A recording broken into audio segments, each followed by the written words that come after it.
Hello and welcome to this hsbMake video about the improvements we've made to label printing during the version 28 updates. My name is Andrew Baker-Keane and I'll be showing you how these updates could improve your workflow.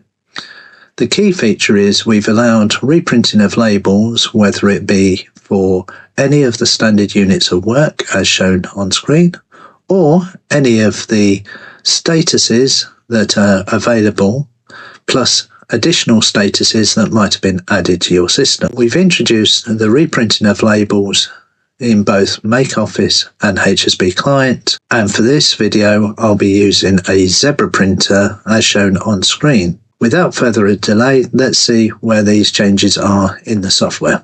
Inside the client, there is a new print icon, which when clicked automatically picks up the right template according to the status and the right element according to what is currently displayed.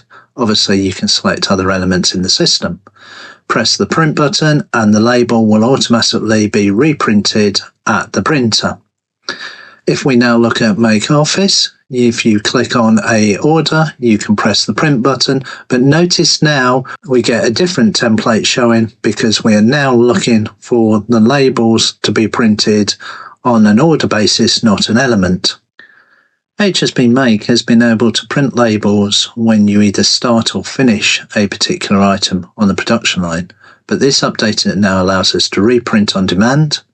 So if you get a printer that's jammed or you have to replace a broken printer, it's not a problem.